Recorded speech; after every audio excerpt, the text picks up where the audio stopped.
Last class में जैसे हम लोगों ने एमीटर के बारे में पढ़ा था कि एमीटर कैसे करंट मेजर करता है।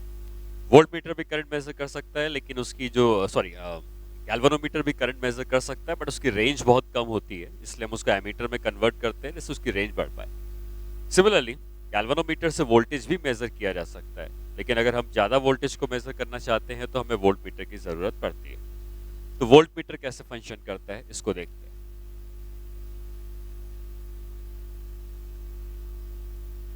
वोल्ट मीटर में क्या होता है कि जैसे एमीटर में हम क्या करते थे कि गैल्वेनोमीटर के पैरेलल में हम एक बहुत ही स्मॉल रेजिस्टेंस, जिसको शंट रेजिस्टेंस कहते थे, कनेक्ट करते थे। वोल्ट मीटर बनाते समय उसी गैल्वेनोमीटर के साथ हम सीरीज में एक रेजिस्टेंस कनेक्ट करते हैं, और ये रेजिस्टेंस बहुत ही लार्ज वैल्यू का होता है। ठीक, तो ये पूरा मिलके एक वोल्ट मीटर बनाता है। ये पूरा मिलके एक वोल्ट मीटर बनाता है। और अगर ये पूरा मिलके एक वोल्ट मीटर बना रहा है, तो अब यहाँ पर क्या होता है कि ऑब्वियसली एक नीडल लगी होगी। वो नीडल कितना घूमेगी उसके हिसाब से यहाँ पे कैलिब्रेशन लगे होंगे, और कितना वोल्टेज आएगा ये वोल्ट मीटर मेजर करके बताएगा। अब क्योंकि ये सर्किट से डायरेक्टली कनेक्टेड है, तो सारी की सारी करंट इसमें सीधे एंटर हो जाएगी, और फिर यही करंट इसके अंदर से होती हुई दूसरे एंड से बाहर निकल जाएगी। तो अगर आप ये समझें कि ये जो वोल्ट मीटर है ये किसी दो पॉइंट्स के बीच में कनेक्टेड है। हो सकता है कि मैंने इस तरीके से वोल्ट मीटर को कनेक्ट कर दिया, बीच में कुछ भी हो सकता है, रेजिस्टेंस, कैपेसिटेंस, कुछ भी हो सकता है, और इस पॉइंट को मैंने ए कह दिया और इस पॉइंट को बी कह दिया। तो हमें बेसिकली ये जो वोल्ट मीटर बना है इसको हमने इस जो भी रहा होगा रेजिस्टेंस, कैपेसिटर, उससे हमने कनेक्ट कर दिया है, और हम ये चाहते हैं अब कि ए और बी के बीच में कितना पोटेंशियल डिफरेंस है। जितना ए और बी के बीच का पोटेंशियल डिफरेंस यहाँ से आएगा, वही ए और बी के बीच का पोटेंशियल डिफरेंस यहाँ से भी आना चाहिए। तो आप ये कह सकते हो कि v a minus v b अगर हम करते हैं, मतलब ए से अगर बी की तरफ जाते हैं, तो हमें ये पता है कि गैल्वेनोमीटर फुल डिफ्लेक्शन तब देता है जब उसमें से आई जी की करंट जाती है। अगर करंट आई जी से कम जा रही होती तो डिफ्लेक्शन भी कम होता, लेकिन अगर करंट आई जी की जाएगी तो फुल डिफ्लेक्शन होगा। और उस केस में अगर हम ए और बी के बीच का पोटेंशियल डिफरेंस निकालना चाहते हैं, तो हम लिख सकते हैं v a minus v b is equal to, ध्यान रखना कि जी गैल्वेनोमीटर का रेजिस्टेंस होता है, तो आई जी की करंट जब जाएगी तो जी से भी जाएगी, आर से भी जाएगी। तो आई जी की करंट जब इससे जाएगी तो potential difference I ji times G का हो जाएगा, और जब यही करंट आई जी इससे जाएगी तो potential difference I ji into r का हो जाएगा। या आप ये कह सकते हो कि सीधे सीधे ए और बी के बीच का potential difference I ji times ji plus r का होता है। तो जो रिजल्ट आता है वो ये कहता है कि अगर आपको किसी भी दो पॉइंट के बीच में पोटेंशियल डिफरेंस नापना है, अगर हमने ये रेजिस्टेंस नहीं लगाया होता तो ए और बी के बीच का पोटेंशियल डिफरेंस सिर्फ आई जी इंटू जी का होता, जो कि गैल्वेनोमीटर नापता था आई जी इंटू जी। लेकिन आई जी इंटू जी बहुत ही छोटी वैल्यू है। अगर हम इसके संग एक बड़ा रेजिस्टेंस कनेक्ट कर देंगे तो ये रेजिस्टेंस इतना बड़ा होगा कि ये टोटल वैल्यू को बढ़ा देगा, तो अब हम ज्यादा वोल्टेज तक नाप सकते हैं। तो जो अगर ये रेजिस्टेंस नहीं होता तो हम सिर्फ आई जी इंटू जी तक का वोल्टेज नाप सकते थे, लेकिन अगर हम एक हाई रेजिस्टेंस यहाँ पे कनेक्ट कर देते हैं तो हम एक high voltage I ji into g plus r तक का नाप सकते हैं। तो यहाँ पर वी क्या है? वी कहा जाएगा कि potential difference measured by volt meter. ठीक है, ये वो पोटेंशियल डिफरेंस है जो कि वोल्ट मीटर ने मेजर किया होगा। और यहाँ पे जो कैपिटल आर होता है इसको हम कहते हैं high resistance connected in series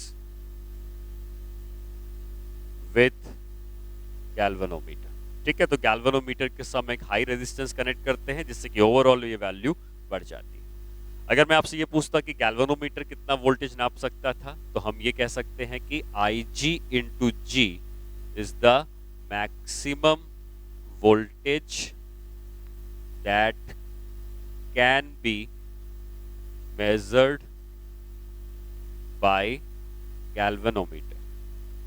ठीक है, और वहीं अगर वोल्ट मीटर की मैं बात करूं तो आई जी इंटू जी प्लस आर, इतना वोल्टेज ये वोल्ट मीटर नाप सकता है। तो जितना हाई रेजिस्टेंस आप कनेक्ट करेंगे उतना ज़्यादा ये वोल्टेज की वैल्यू आएगी और उतना ज़्यादा वोल्टेज वो मेज़र कर पाएगा।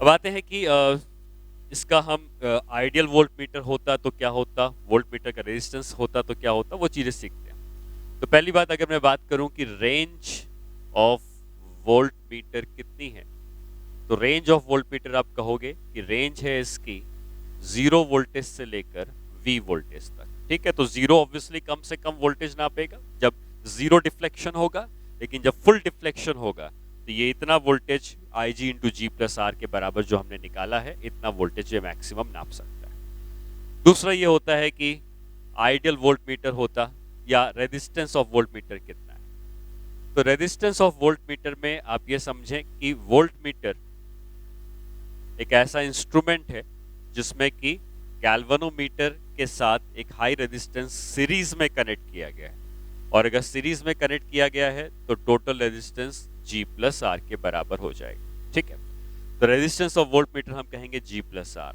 जैसा मैंने कहा कि R is much greater than G, तो हम ये कह सकते हैं कि R की वैल्यू G के वैल्यू से अगर बहुत ज्यादा है तो ये अप्रोक्सीमेटली R के बराबर ही हो जाएगा। फॉर एग्जाम्पल मान लो ये होता कि 1 ओम का और ये होता 1000 ओम का, तो अप्रोक्सीमेटली आप इसको 1000 मान सकते हो। थोड़ा बहुत अंतर आएगा लेकिन डिपेंड करता है कि कितनी G की वैल्यू है, लेकिन ओवरऑल आप समझें कि अगर बहुत ही बड़ा रेजिस्टेंस हम कनेक्ट करेंगे तो ओवरऑल ये वैल्यू R के बराबर हो जाएगी। एक हो गया रेंज ऑफ वोल्ट मीटर, एक हो गया रेजिस्टेंस ऑफ वोल्ट मीटर, और तीसरा होगा कि आइडियल वोल्ट मीटर होता तो क्या होता। आइडियल वोल्ट मीटर की जो रेंज होनी चाहिए वो 0 से इनफाइनाइट वोल्टेज तक नापने के लिए होनी चाहिए। मतलब उसको अगर हम इनफाइनाइट वोल्टेज भी, इनफाइनाइट कोई नंबर नहीं है बट लेकिन बहुत लार्ज वोल्टेज भी अगर नापना होता, तो अगर वो नाप पाता तो हम कहते हैं कि वो आइडियल वोल्ट मीटर है। और ऐसा होने के लिए अगर वो एक लार्ज वोल्टेज, इनफाइनाइट वोल्टेज को नापना चाहेगा तो हम इस R को भी इनफाइनाइट करना पड़ेगा, क्योंकि लेफ्ट हैंड साइड इनफाइनाइट है तो राइट हैंड साइड को भी इनफाइनाइट करना पड़ेगा। तो ऐसे केसेस में जो R हम यूज करेंगे ये इनफाइनाइट रेजिस्टेंस के बराबर होना चाहिए। ठीक है, तो जो फॉर्मूला है इसमें वो यही है कि जो वोल्टेज वोल्ट मीटर नाप सकता है वो IG into g plus r के बराबर नाप सकता है। IG कौन सी करंट है आपको पहले ही मैं बता चुका हूं कि IG वो करंट होती है जिसके लिए गैल्वेनोमीटर फुल डिफ्लेक्शन देता था। प्रॉब्लम करते हैं इसके ऊपर।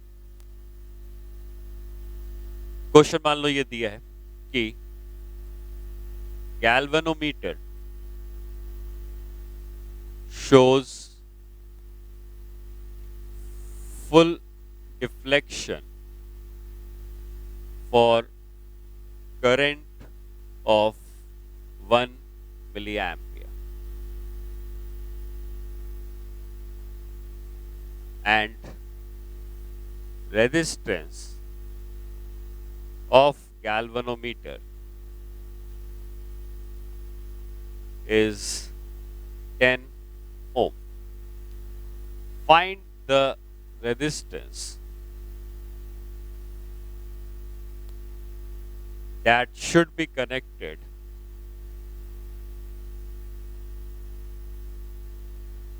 in series so that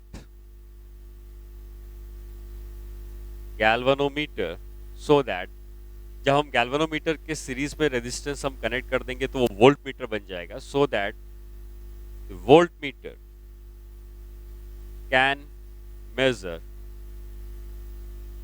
the current up to,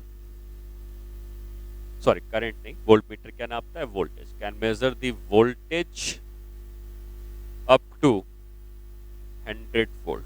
ठीक है, तो हम बेसिकली गैल्वेनोमीटर को वोल्ट मीटर में कन्वर्ट कर रहे हैं, तो पूछ रहा है कि कितना रेजिस्टेंस कनेक्ट करें जिससे कि वो 100 वोल्ट तक नाप पाए। तो आपको जो फॉर्मूला आपको मिला है जिसमें V is equal to I ji into g plus r है, इसी में सारी वैल्यूज पुट करनी है, और V वो वोल्टेज है जो कि हम नापना चाहते हैं और हम मेजर करना चाहते हैं 100 वोल्ट। तो यहाँ पे आ जाएगा 100 is equal to I G कितना है, आई जी है 1 मिली एम्पियर, मतलब 10⁻³ G कितना है 10 है, और R कितना है, R तो R के बराबर ही लेंगे। ठीक है, जब ये इधर चला जाएगा तो 10 की पावर 5 आ जाएगा, तो 10 की पावर 5 मतलब 1 2 3 4 5 is equal to 10 plus r.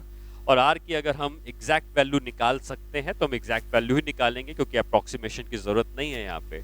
और अगर हम 1 लाख में से 10 माइनस कर देंगे तो ये हो जाएगा 9 लाख, सॉरी 9 लाख नहीं, 99,990 ओम। इतना रेजिस्टेंस हमें कनेक्ट करना पड़ेगा उसके संग सीरीज में, जिससे कि वो 100 वोल्ट तक का वोल्टेज को मेजर कर पाए।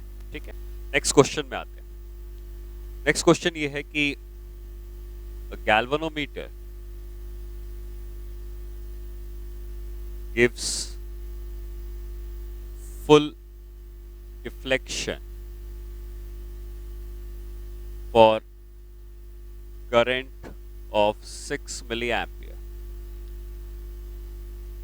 when 4990 ohm is connected in series में कनेक्ट करने पर ये क्या बन जाएगा, वोल्टमीटर बन जाएगा। when 4990 ohm is connected in series, it can measure the voltage up to 30 volt. ठीक है, 30 वोल्ट तक का वोल्टेज नाप सकता है। If 2n upon 249 ohm is connected in parallel, parallel में कनेक्ट करने पर ये एमीटर बन जाता था, तो पैरेलल में कनेक्ट किया गया है। Connected in parallel, it can measure the current up to 1.5 ampere. Find n। ये जो n है इंटीजर होगा कोई, उसकी वैल्यू हमको निकालनी है। क्वेश्चन आईटी में आया हुआ है, तो हमें n की वैल्यू फाइंड आउट करनी है। तो बेसिकली हमको ये कहा गया है कि एक गैल्वेनोमीटर था, उसको हमने एक बार वोल्ट मीटर बनाया और एक बार एमीटर बनाया। तो हम जब वोल्ट मीटर बनाते हैं तो हमें पता है कि फॉर्मूला यूज करते हैं V is equal to I ji times ji plus r का फॉर्मूला। और जब हमने वोल्ट मीटर बनाया तो वो 30 वोल्ट को मेजर कर सकता था। अब यहाँ लिखेंगे 30 is equal to I G कितना है, 6 मिली एम्पियर, 6 इंटू 10⁻³ टाइम्स जी प्लस आर। जी हमको दिया है क्या, जी हमको नहीं दिया है, तो जी को हम जी लिखते हैं। और जो रेजिस्टेंस कनेक्ट किया गया है सीरीज में 4990 ओम। ठीक है, इतना आ जाएगा। अब जब इधर जाएगा तो ये 5 हो जाएगा और ये 5000 हो जाएगा, तो हम लिख सकते हैं 5000 is equal to g plus 4990। तो यहाँ से जी की वैल्यू आ जाएगी 10 ओम के बराबर। ठीक है, तो जी अननोन था, वो हमको मिल गया। अब इसी गैल्वेनोमीटर को अब एमीटर में कन्वर्ट करना है, और एमीटर का फॉर्मूला होता है S is equal to I ji into ji divided by g plus r. और हमसे ये पूछा गया है बेसिकली इतना रेजिस्टेंस कनेक्ट किया गया है, तो हम ये निकाल ले कि S होगा कितना, फिर हम देखते हैं। तो S की वैल्यू निकालने के लिए IG कितना है, IG है 6 इंटू 10⁻³ इंटू जी हमको कितना दिया हुआ है, हमने निकाल लिया है 10 ओम के बराबर, divided by 10 plus R, IG into G upon G plus sorry formula मैंने कर दिया, IG into ji divided by I minus I G, ये फॉर्मूला होता है ना, I ji into G divide by I minus I G ammeter के लिए। तो आई जी इंटू जी हो गया डिवाइडेड बाई आई वो करंट है जो एमीटर नापेगा, और वो दिया है 1.5 एम्पियर, माइनस आई जी वो करंट है जो गैल्वेनोमीटर पूरा डिफ्लेक्शन देता है 6 मिली एम्पियर, तो 6 इंटू 10⁻³ ये 6 इंटू 10⁻³ होगा 0.006, जो कि बहुत छोटा होगा 1.5 के कंपैरिजन में। तो हम इसको अप्रोक्सीमेटली इसके कंपैरिजन में नेग्लेक्ट कर सकते हैं, और ये 6 इंटू 10⁻² मतलब 0.06 आ जाएगा, और यहाँ आ जाएगा 1.5 के बराबर। ठीक है, अब अगर हम इसको थोड़ी सी और सिंप्लीफाई करते हैं, तो यहाँ से अगर हम हटाते हैं और यहाँ से हटाते हैं, तो हमें यहाँ पर 2 हैं तो एक 0 आ जाएगा, ये आ जाएगा 6 डिवाइडेड बाई 150, और 6 डिवाइडेड बाई 150 की वैल्यू कितनी हो जाएगी, ये हो जाएगी 6 से कैंसिल होगा, ये 12 30, हाँ 6 1 जा 6, 6 2 12 30 25, 1/25 आता है। ठीक है, हमको क्या दिया है, हमको ये दिया है कि हमें जो रेजिस्टेंस लगाना है उसकी वैल्यू है 2n अप 249 ये रेजिस्टेंस लगाना है जो शंट रेजिस्टेंस इसने दिया है, और हमारे हिसाब से वो वैल्यू 1/25 के बराबर होनी चाहिए। ठीक है, इतना हमारे पास आना चाहिए। तो एन की वैल्यू निकालनी तो क्रॉस मल्टीप्लाई कर देंगे, ये इधर चला जाएगा 249 और ये इधर आ जाएगा 50। और हम अगर इसको थोड़ा सा अप्रॉक्सीमेटली देखें तो 24/9 divide by 5 is approximately equal to 5 ohm. तो हम ये कह, सॉरी 5 ओम नहीं, एन नंबर है तो 5, तो हम ये कह सकते हैं कि एन अप्रॉक्सीमेटली 5 होगा। और जब आईटी में इंटीजर टाइप प्रॉब्लम्स आती हैं तो इतना अप्रॉक्सीमेशन चलता है कि आप इसको अप्रॉक्सीमेट करके इंटीजर 5 के पास ले जाओ, क्योंकि ये 5 के बहुत ही नजदीक हो रहा होगा, तो हम कह सकते हैं एन की वैल्यू 5 होगी। ठीक है, नेक्स्ट क्वेश्चन में आते हैं। इसमें क्या है कि हमको एक सर्किट दी हुई है, और सर्किट को इस तरीके की है कि यहाँ पर एक बैटरी है, यहाँ पे एक रेजिस्टेंस है, यहाँ पे एक दूसरा रेजिस्टेंस है, और यहाँ पर एक वोल्ट मीटर कनेक्ट किया गया, और मान लो यहाँ पे एक एमीटर। ठीक है, अब मान लेते हैं कि ये 100 ओम का है, ये है 50 ओम का, और ये है 100 वोल्ट का। ठीक है, इस तरह की कोई सर्किट आपको दी। क्वेश्चन में ये दिया हुआ है कि volt meter is non ideal. जैसे ही नॉन आइडियल कहेगा मतलब आपको समझना है कि वोल्ट मीटर का रेजिस्टेंस आर के बराबर होता है, और अगर आइडियल वोल्ट मीटर होता है तो उसका रेजिस्टेंस इनफाइनाइट होता है। ठीक है, जब भी हम आइडियल की बात करेंगे, ideal volt meter infinite resistance का होता है, लेकिन अगर वोल्ट मीटर नॉन आइडियल है मतलब इसका रेजिस्टेंस इनफाइनाइट नहीं होगा। But ammeter is ideal. Ammeter ideal है, और एमीटर का रेजिस्टेंस कितना होता था, एस के बराबर होता था, जो शंट होता था। और आपको ये बताया था कि आइडियल एमीटर में शंट 0 होता है, तो आइडियल एमीटर का रेजिस्टेंस 0 होता है। तो इस बात को आप याद रखोगे कि हमेशा कि आइडियल वोल्ट मीटर अगर दिया होता तो उसके पास इनफाइनाइट रेजिस्टेंस होता है, और अगर आपको कभी आइडियल एमीटर दिया होगा तो इसके पास 0 रेजिस्टेंस होता है। ठीक है, तो किसी क्वेश्चन में जरूरत पड़ती है, जैसे इस क्वेश्चन में पड़ेगी, तो इसको हम यूज कर पाए। ठीक है, बाकी आपको दिया है कि reading of volt meter is, मान लो दिया है 100 वोल्ट। ठीक है, 100 वोल्ट की रीडिंग आपको दी है, वोल्ट मीटर ने 100 वोल्ट रीड किया। Find the resistance of voltmeter and reading of ammeter. तो हमें रेजिस्टेंस वोल्ट मीटर का निकालना है, क्योंकि वोल्ट मीटर नॉन आइडियल है तो उसका रेजिस्टेंस इनफाइनाइट नहीं होगा, तो कुछ फाइनाइट वैल्यू आएगी, वो बताना है। और जो एमीटर है ये आइडियल है, आइडियल एमीटर का रेजिस्टेंस 0 होता है, तो ये करंट को पास करने देगा बिना किसी रुकावट के। तो इसमें से कितनी करंट पास कर रही है वो बताना है। तो अगर आप इस सर्किट को देखें और ये कहें कि वोल्ट मीटर इन दोनों के बीच में पोटेंशियल डिफरेंस नापेगा, जब भी हम वोल्ट मीटर को ऐसे कनेक्ट करेंगे मतलब इनके और इनके बीच में उसने कितना वोल्टेज नापा है, 100 वोल्ट का वोल्टेज नापा है, तो इनके बीच में पोटेंशियल डिफरेंस 100 वोल्ट का होना चाहिए। इसको मैं बदल के 200 वोल्ट करता हूँ। ठीक है, तो अगर इनके बीच में पोटेंशियल डिफरेंस 100 वोल्ट का है, ठीक है, तो इसका मतलब ये रहा कि रेजिस्टेंस में हमको ये पता है कि रेजिस्टेंस में हमको पता है कि हम V is equal to I into r लिखते हैं किसी भी रेजिस्टेंस के लिए जहाँ पे V उसके अक्रॉस पोटेंशियल डिफरेंस होता है। और अगर इसके अक्रॉस पोटेंशियल डिफरेंस 100 वोल्ट का है, रेजिस्टेंस 100 ओम का है, तो I की वैल्यू हम यहाँ से निकाल सकते हैं और ये कह सकते हैं इस रिलेशन का यूज करके कि अगर यहाँ पे कोई करंट जा रही होती तो ये करंट कितनी होनी चाहिए, V है 100 वोल्ट का जो वोल्ट मीटर ने नापा, रेजिस्टेंस है 100 ओम का, तो करंट जो पास कर रही होती ये 1 एम्पियर की करंट पास कर रही होती। ठीक है, अच्छा अब एक बात और समझें कि अगर 1 एम्पियर की करंट पास कर रही है तो इसके अक्रॉस कितना पोटेंशियल डिफरेंस आया, 100 वोल्ट का आया। 100 वोल्ट का डिफरेंस ये है तो ये भी 100 वोल्ट का ही डिफरेंस है, दोनों वोल्ट 100 वोल्ट होंगे क्योंकि पोटेंशियल वोल्ट मीटर का काम क्या है? पोटेंशियल डिफरेंस नापना।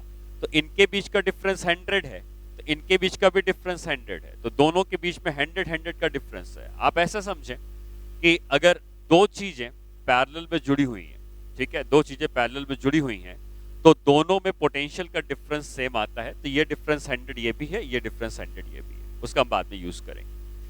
अच्छा, अब अगर वोल्ट मीटर ने 100 वोल्ट नापा है इनके बीच में, तो ये डिफरेंस 100 वोल्ट का है, लेकिन बैटरी 200 वोल्ट की है। मतलब बैटरी 200 वोल्ट की है, मतलब ये बैटरी इन दोनों पॉइंट के बीच में 200 वोल्ट का डिफरेंस प्रोड्यूस करेगी।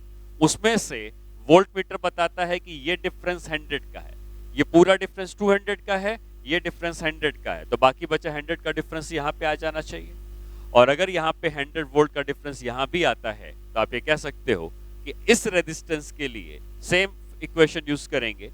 100 वोल्ट का डिफरेंस है, मतलब V यहाँ पे 100 है, रेजिस्टेंस यहाँ पे कितना है 50 है, तो I निकाल सकते हो। यहाँ पे I निकालेंगे तो I आ जाएगा 2 एम्पियर, और यही करंट इससे भी पास करके आई होगी, तो हम कह सकते हैं कि जो एमीटर ने रीडिंग बताई होगी वो 2 एम्पियर की बताई होगी। जब ये 2 एम्पियर की करंट यहाँ पहुंची, तो इसमें से 1 एम्पियर इधर चली गई, तो जाहिर सी बात है कि बाकी 1 एम्पियर की करंट ऊपर वाले वोल्ट मीटर से गई होगी। तो 2 एम्पियर की करंट में से 1 एम्पियर इधर और 1 एम्पियर इधर, ये वोल्ट मीटर का कुछ रेजिस्टेंस है। आप उसको रेजिस्टेंस की तरह सोचें कि अगर कोई भी करंट आ रही है 2 एम्पियर की, और अगर वो दोनों हिस्सों में बराबर बराबर अगर बढ़ रही है, तो करंट बराबर बराबर तभी बढ़ती है जब रेजिस्टेंस बराबर बराबर होते हैं पैरेलल कनेक्शन में। इसका मतलब 1 एम्पियर की करंट इधर गई है 100 ओम में, तो 1 एम्पियर की इधर करंट गई है, तो ये भी 100 ओम का ही होना चाहिए। अगर ये 100 ओम के अलावा कुछ और होता तो करंट बराबर बराबर नहीं जाती। ठीक है, तो हम यहाँ पे फाइनली क्या कह सकते हैं कि जो रेजिस्टेंस होगा वोल्ट मीटर का, ये कितना है? वोल्ट मीटर का रेजिस्टेंस होगा 100 ओम का, और जो रीडिंग है ऑफ एमीटर की रीडिंग कितनी है? एमीटर की रीडिंग है 2 एम्पियर के बराबर। ठीक है, तो ये यहाँ का इसका रिजल्ट हो जाएगा। ओके, चलो नेक्स्ट प्रॉब्लम में आते हैं। इस नेक्स्ट प्रॉब्लम में क्या है, यहाँ पे एक बैटरी है, ये एक रेजिस्टेंस है, या मान लो एमीटर हमने कनेक्ट किया है, और यहाँ पे हमने एक वोल्ट मीटर कनेक्ट किया है। रेजिस्टेंस R है, बैटरी का EMF V। ठीक है, क्वेश्चन ये है कि if ammeter and voltmeter are ideal. ठीक है, दोनों आइडियल है, मतलब वोल्ट मीटर का रेजिस्टेंस इनफाइनाइट है, एमीटर का रेजिस्टेंस 0 है। देन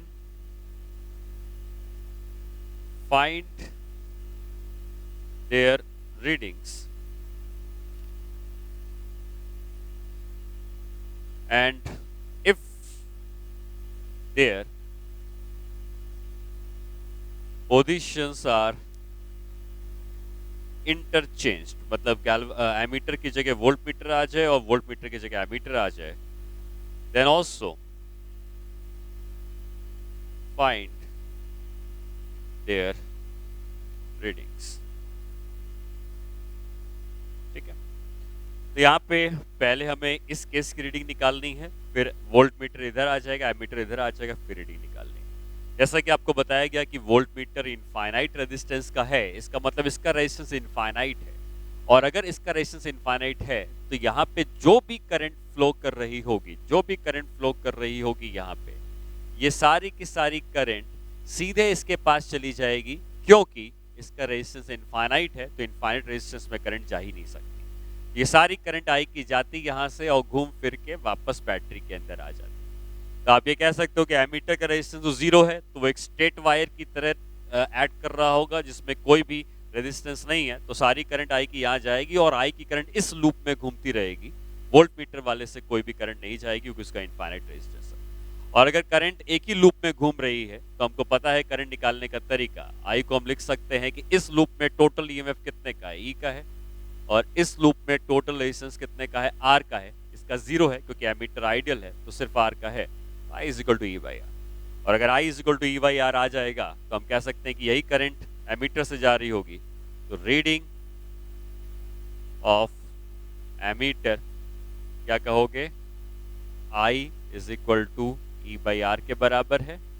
और अगर मैं पूछूं कि रीडिंग ऑफ वोल्ट मीटर कितना है, तो वोल्ट मीटर जो है ये इन दोनों पॉइंट के बीच में जुड़ा हुआ है, तो जो डिफरेंस यहां से आएगा वही वोल्ट मीटर की रीडिंग होगी। और हमको पता है कि अगर इन दोनों के बीच में डिफरेंस चाहिए तो I इंटू आर के बराबर हो जाएगा, क्योंकि रेजिस्टेंस R से करंट आई जा रही है, तो I इंटू आर लिख सकते हैं, और I इंटू आर का मल्टीप्लीकेशन E के बराबर है। मतलब एमीटर बता रहा होगा E/R की करंट, और वोल्ट मीटर बता रहा होगा E का potential difference. Second part of the problem में कहता है कि इनकी पोजीशन से इंटरचेंज कर दी गई है। तो हम इस सर्किट को फिर से बनाते हैं।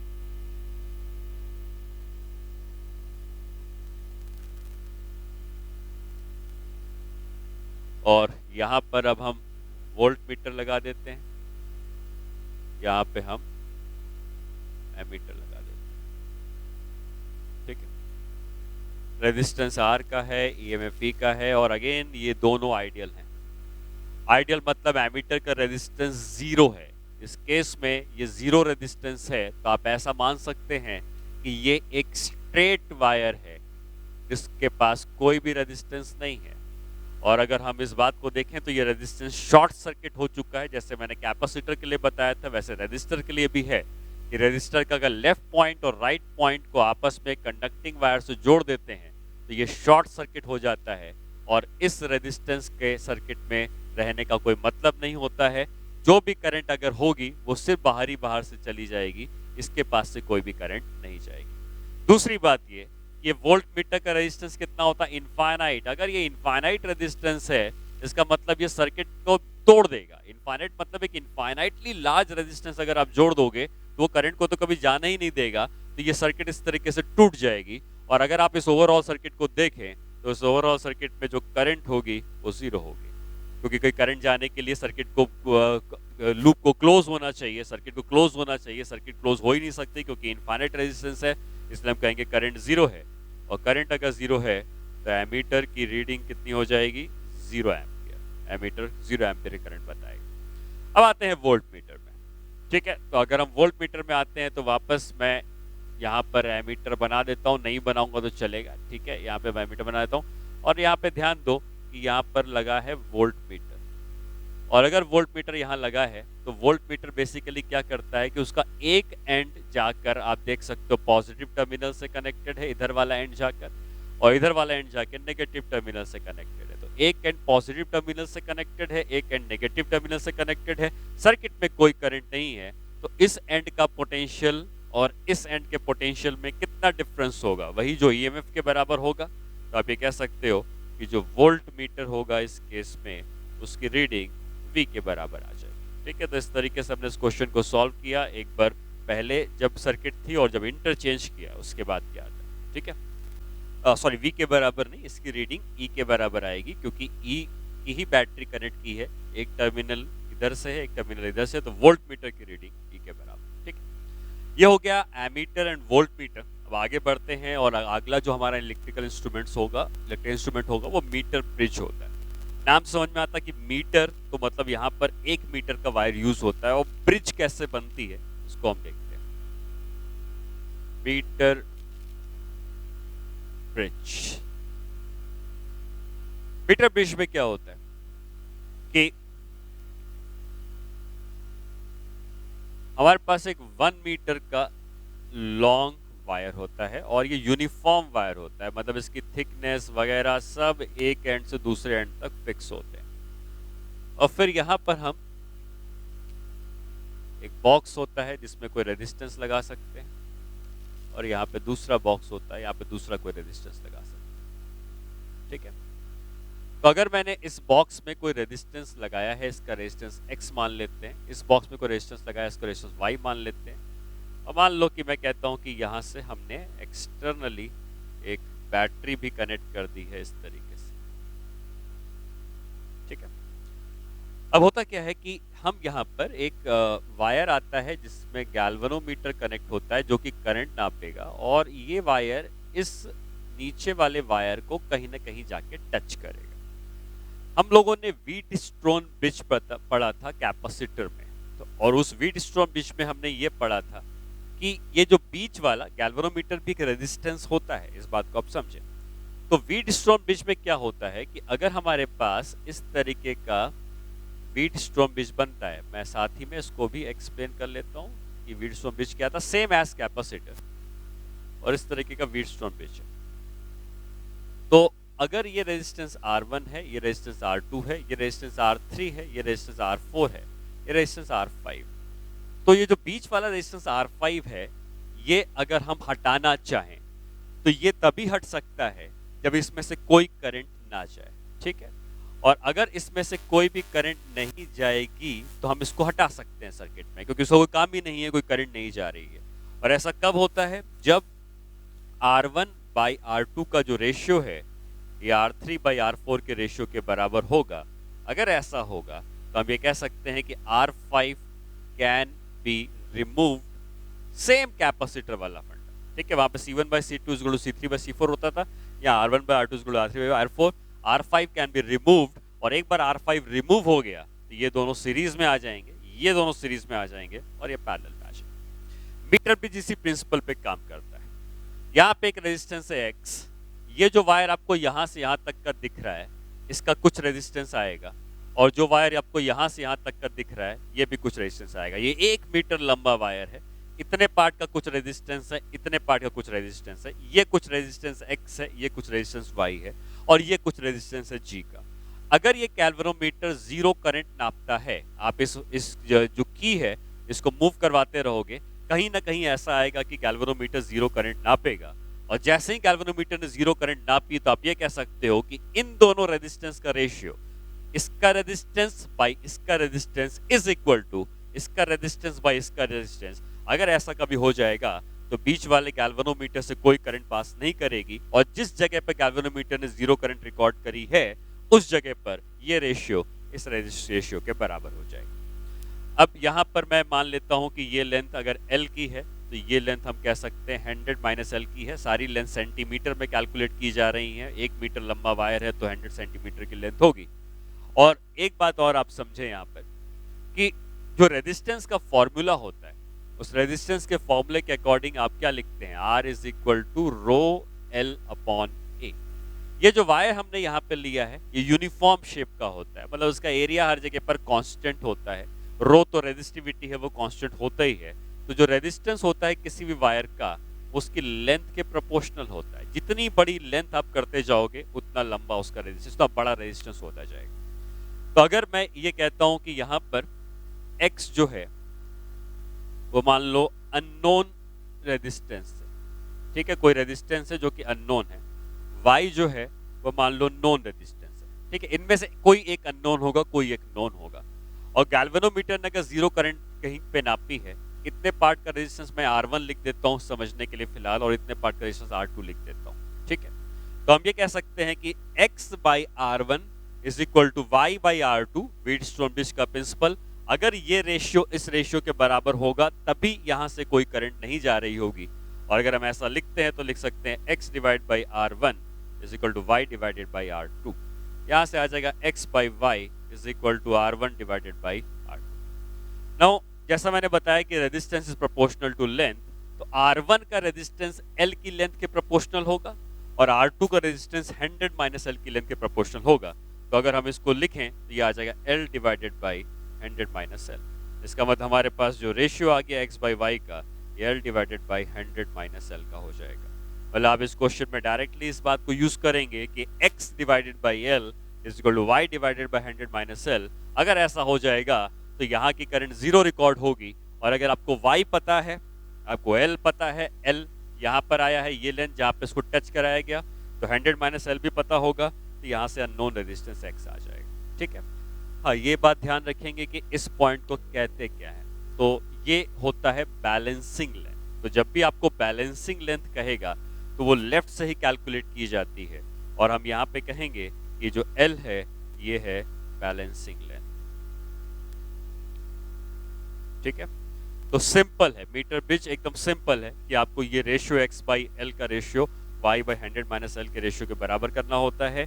ये 100 माइनस एल में ध्यान रखना कि ये वायर 1 मीटर लॉन्ग वायर है, या इसको 100 सेंटीमीटर लॉन्ग वायर हम कहते हैं, और इसका रेजिस्टेंस हर जगह पर उसकी लेंथ के प्रोपोर्शनल होता है, इसीलिए x by y is equal to l divide by 100 minus l आता है। ठीक है, अब इसके ऊपर अगर हम कोई प्रॉब्लम करना चाहें तो कुछ इस तरीके की प्रॉब्लम बनाई जा सकती है सिंपल कि जैसे मैंने कहा कि ये रेजिस्टेंस जो है ये अननोन है, ये रेजिस्टेंस जो है ये मान लो 10 ओम का है,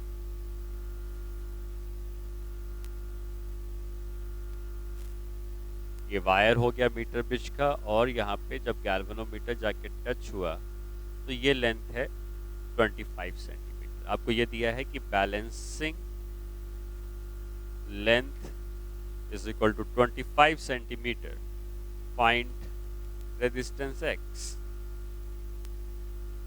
ठीक है, तो सिंपल क्वेश्चन है, आपको बस इसी बात का यूज करना है कि अगर ये लेंथ बैलेंसिंग लेंथ 25 सेंटीमीटर है तो ये 25 होगा, और ये 25 होगा तो फिर ये 75 होगा, तो x डिवाइडेड बाय, आप लिखोगे x divided by 25 is equal to 10 divided by 75। तो यहाँ से x की वैल्यू आ जाएगी 10/3 ओम। ये वो अननोन रेजिस्टेंस है जिसके बारे में पूछा गया। ठीक है, एक और प्रॉब्लम करते हैं। सॉरी, V के बराबर नहीं, इसकी रीडिंग E के बराबर आएगी, क्योंकि E की ही बैटरी कनेक्ट की है, एक टर्मिनल इधर से है, एक टर्मिनल इधर से, तो वोल्ट मीटर की रीडिंग E के बराबर। ठीक है, ये हो गया एमीटर एंड वोल्ट मीटर। अब आगे बढ़ते हैं, और अगला जो हमारा इलेक्ट्रिकल इंस्ट्रूमेंट्स होगा, इलेक्ट्रिकल इंस्ट्रूमेंट होगा, वो मीटर ब्रिज होता है।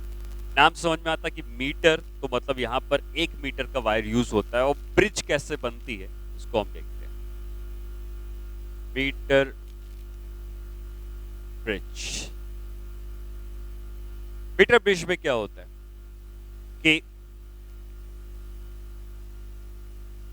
हमारे पास एक 1 मीटर का लॉन्ग वायर होता है, और ये यूनिफॉर्म वायर होता है, मतलब इसकी थिकनेस वगैरह सब एक एंड से दूसरे एंड तक फिक्स होते हैं। और फिर यहाँ पर हम एक बॉक्स होता है जिसमें कोई रेजिस्टेंस लगा सकते हैं, और यहाँ पे दूसरा बॉक्स होता है, यहाँ पे दूसरा कोई रेजिस्टेंस लगा सकते हैं। ठीक है, तो अगर मैंने इस बॉक्स में कोई रेजिस्टेंस लगाया है, इसका रेजिस्टेंस x मान लेते हैं, इस बॉक्स में कोई रेजिस्टेंस लगाया है, इसका रेजिस्टेंस y मान लेते हैं, और मान लो कि मैं कहता हूं कि यहाँ से हमने एक्सटर्नली एक बैटरी भी कनेक्ट कर दी है इस तरीके से। ठीक है, अब होता क्या है कि हम यहाँ पर एक वायर आता है जिसमें गैल्वेनोमीटर कनेक्ट होता है जो कि करंट नापेगा, और ये वायर इस नीचे वाले वायर को कहीं ना कहीं जाके टच करेगा। हम लोगों ने व्हीटस्टोन ब्रिज पढ़ा था कैपेसिटर में, तो और उस व्हीटस्टोन ब्रिज में हमने ये पढ़ा था कि ये जो बीच वाला गैल्वेनोमीटर भी एक रेजिस्टेंस होता है, इस बात को आप समझें। तो व्हीटस्टोन ब्रिज में क्या होता है कि अगर हमारे पास इस तरीके का व्हीटस्टोन ब्रिज बनता है, मैं साथ ही में इसको भी एक्सप्लेन कर लेता हूँ कि व्हीटस्टोन ब्रिज क्या था, सेम एज कैपेसिटर, और इस तरीके का व्हीटस्टोन ब्रिज है। तो अगर ये रेजिस्टेंस R1 है, ये रेजिस्टेंस R2 है, ये रेजिस्टेंस R3 है, ये रेजिस्टेंस R4 है, ये रेजिस्टेंस R5, तो ये जो बीच वाला रेजिस्टेंस R5 है, ये अगर हम हटाना चाहें तो ये तभी हट सकता है जब इसमें से कोई करंट ना जाए।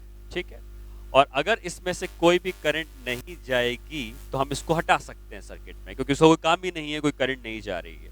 और ऐसा कब होता है, जब R1/R2 का जो रेशियो है ये R3/R4 के रेशियो के बराबर होगा।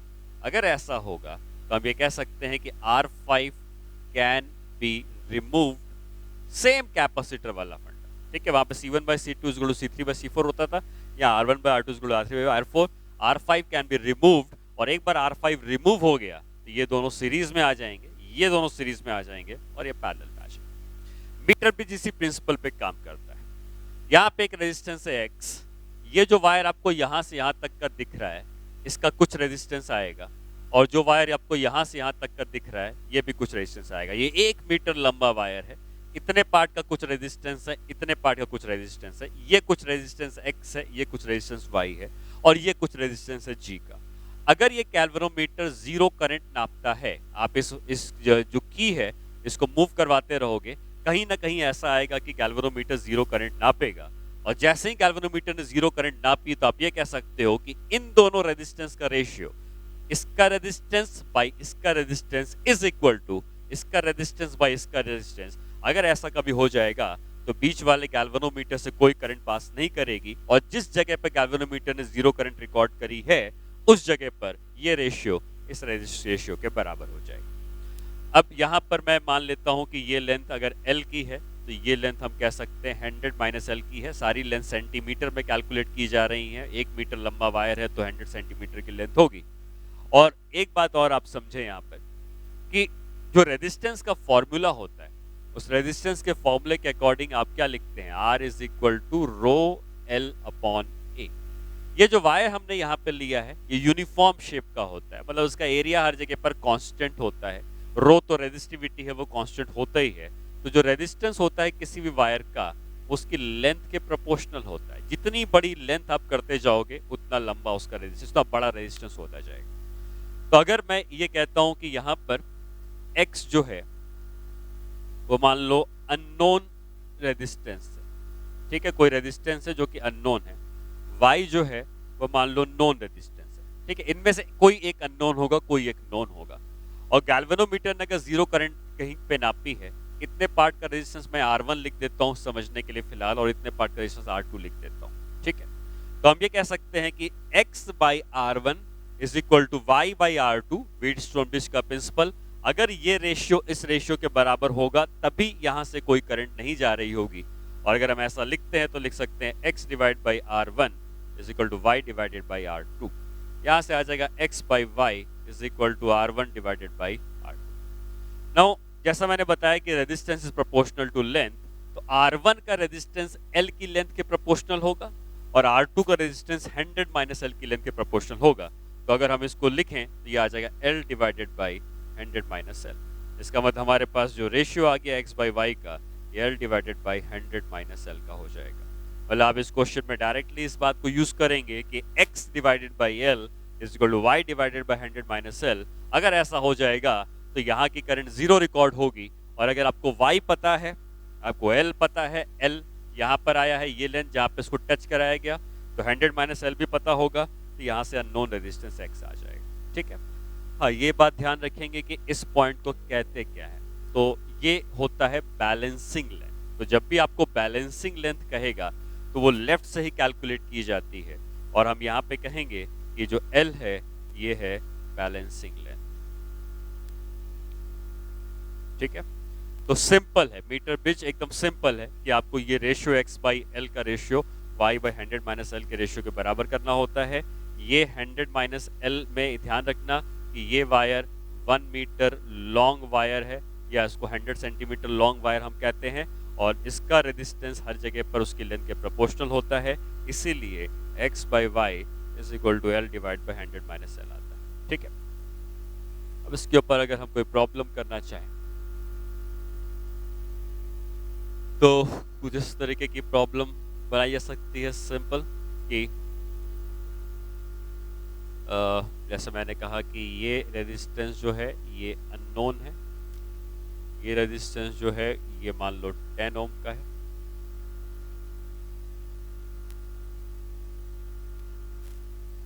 ये वायर हो गया मीटर ब्रिज का, और यहाँ पे जब गैल्वेनोमीटर जाके टच हुआ तो ये लेंथ है 25 सेंटीमीटर। आपको ये दिया है कि balancing length is equal to 25 centimetre, find resistance X, ठीक है। तो सिंपल क्वेश्चन है, आपको बस इसी बात का यूज करना है कि अगर ये लेंथ बैलेंसिंग लेंथ 25 सेंटीमीटर है तो ये 25 होगा, और ये 25 होगा तो फिर ये 75 होगा।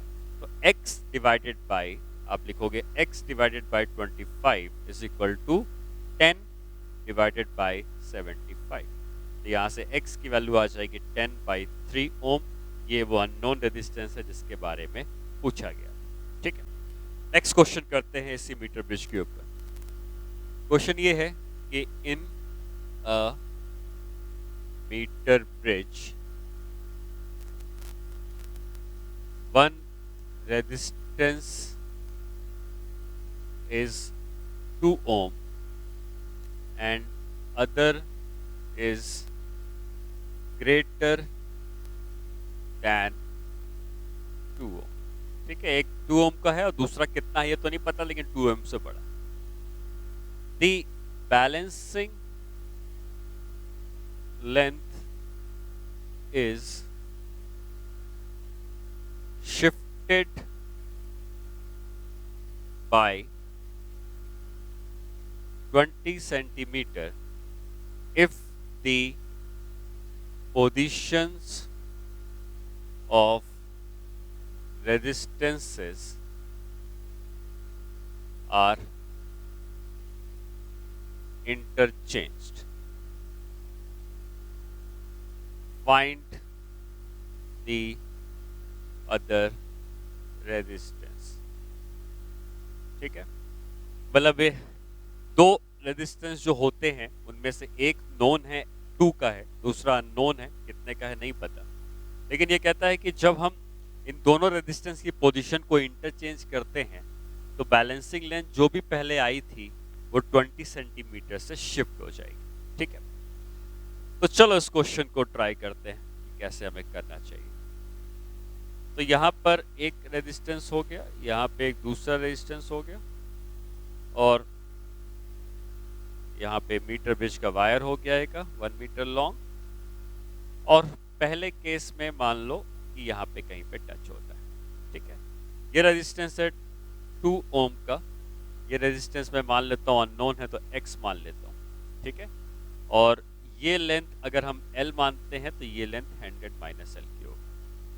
एक बात आपको क्लियर होनी चाहिए कि ये जो दूसरा अननोन रेजिस्टेंस है ये हमको दिया है कि 2 से बड़ा है, और जब भी मीटर ब्रिज की हम प्रॉब्लम करते हैं तो हम ये कहते हैं this resistance upon this length is equal to this resistance upon this length, जब भी बैलेंसिंग लेंथ की बात करते हैं. तो इनका रेशियो इनके रेशियो के बराबर है. तो अगर x बड़ा है तो ये भी बड़ा होगा, क्योंकि इनका रेशियो भी बराबर आना चाहिए. मतलब अगर ये छोटा है तो ये भी छोटा है, तो वही रेशियो, ये बड़ा है तो ये बड़ा है तो ये रेशियो. मतलब आप कह सकते हो कि ये लेंथ इस लेंथ से फिलहाल बड़ी होगी. और अगर हम बैलेंसिंग लेंथ का फॉर्मूला यूज करें तो हम क्या कह सकते हैं, 2 divided by L is equal to x divided by 100 minus L. ये फर्स्ट इक्वेशन बन जाती है. ठीक है, second part of the problem में क्या करता है कि इन दोनों रेजिस्टेंस की पोजीशन को इंटरचेंज कर देता है. और इन दोनों रेजिस्टेंस की पोजीशन को इंटरचेंज अगर कर देता है तो अब यहाँ पे x आ जाएगा, यहाँ पे 2 आ जाएगा. तो आप खुद कह सकते हो कि अब क्योंकि x जो है वो बड़ा है तो बैलेंसिंग लेंथ इधर वाली बड़ी आएगी. इसका मतलब ये गैल्वेनोमीटर जो जाएगा तो कहीं यहाँ पे टच करेगा. ठीक है, ऑब्वियसली जिस साइड बड़ा रेजिस्टेंस होता है उस साइड की लेंथ बड़ी होती है. यहाँ का रेजिस्टेंस अगर बड़ा है तो इधर की लेंथ बड़ी हो जाएगी. और ऐसा आपको दिया है कि balancing length is shifted by 20 centimetre. मतलब जो L था ये L में 20 सेंटीमीटर ऐड हो चुका होगा, और ये जो 100 माइनस L था इसमें 20 सेंटीमीटर सब्ट्रैक्ट हो चुका होगा. तो हम ये कह सकते हैं कि ये हो जाएगा 100 माइनस L माइनस 20. ठीक है, तो इधर की लेंथ 20 से बढ़ गई, उधर की लेंथ 20 से घट गई. अगेन ये रेशियो इस रेशियो के बराबर होगा, तो हम क्या कह सकते हैं, x divided by L plus 20 is equal to 2 divided by 100 minus 20, 80 बचेगा, 80 माइनस L. ये सेकंड इक्वेशन. हमें अल्टीमेटली क्या कहा गया है निकालने को, हमें जो अननोन रेजिस्टेंस है x निकालना है, तो L को एलिमिनेट करना पड़ेगा. हमारे पास 2 इक्वेशंस हैं और इन 2 इक्वेशन से हम L को हटाएंगे तभी हमें रिजल्ट मिलेगा. तो एक काम करते हैं, पहले x निकाल लेते हैं, और अगर हमें पहले हम L निकाल लेते हैं. L निकल जाएगा तो अपने आप x आ जाएगा. तो यहाँ से हम x की वैल्यू को क्या कह सकते हैं, x की वैल्यू हो जाएगी 2 times of 100 minus L divided by L. ये कह सकते हैं x को. और यहाँ से x निकालने को मैं कहूँ तो आप लिख सकते हैं 2 times of L plus 20 divided by 80 minus L. ये भी x है, ये भी x है, दोनों को इक्वेट कर देंगे.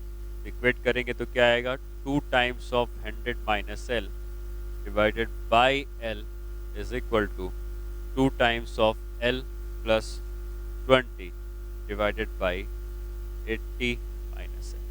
ठीक है, क्रॉस मल्टीप्लाई किया जाए, ये 2 और 2 तो कैंसिल हो चुका है. क्रॉस मल्टीप्लाई करेंगे तो ये आ जाएगा 100 minus L multiplied by 80 minus L is equal to L into L plus 20. तो ये आ जाएगा 100 into 80 is 8000 माइनस एल मिल के एल स्क्वायर, यहाँ से आएगा माइनस 80L, यहाँ से माइनस 180L, तो माइनस 100 तो total minus 180L is equal to L square plus 20L। L square भी कैंसिल हो जाएगा, ये इधर चला जाएगा तो हो जाएगा 8000 इज इक्वल टू 200L, ये 0 0 0 0 कैंसिल और इसका आधा हो जाएगा तो 40 इज इक्वल टू एल, मतलब एल की वैल्यू 40 आ गई। ठीक, एक बार एल की वैल्यू 40 आ गई, एक्स निकालना है तो किसी भी इक्वेशन में, चलो मान लो मैं इसी इक्वेशन का यूज करता हूँ, तो या पहली इक्वेशन का यूज करता हूँ, एक्स की वैल्यू क्या थी 2 times of 100 minus L divided by L, तो एक्स की वैल्यू क्या हो जाएगी 2 times of 100 minus 40 divided by L कितना था 40, ये 60 बाई 40 हो जाएगा, 120 बाई 40 तो ये कितना आ जाएगा 3, इसका मतलब एक्स इज इक्वल टू 3 ओम। ये वो अननोन रेजिस्टेंस था जिसकी वैल्यू आपसे पूछी गई थी और इस तरीके से हमें निकालना होगा। ठीक है, जैसा कि आज हम लोगों ने वोल्ट मीटर पढ़ा, उसके बाद हमने मीटर ब्रिज पढ़ा। अब जो इलेक्ट्रिकल इंस्ट्रूमेंट बच जाता है पोटेंशियोमीटर, जो कि अगेन बहुत इंपॉर्टेंट है, इसको हम लोग नेक्स्ट क्लास में डिस्कस करेंगे और उसको देखेंगे कि हम उसके क्या क्या यूजेस हैं और उसके ऊपर क्या क्या क्वेश्चंस आ सकते हैं।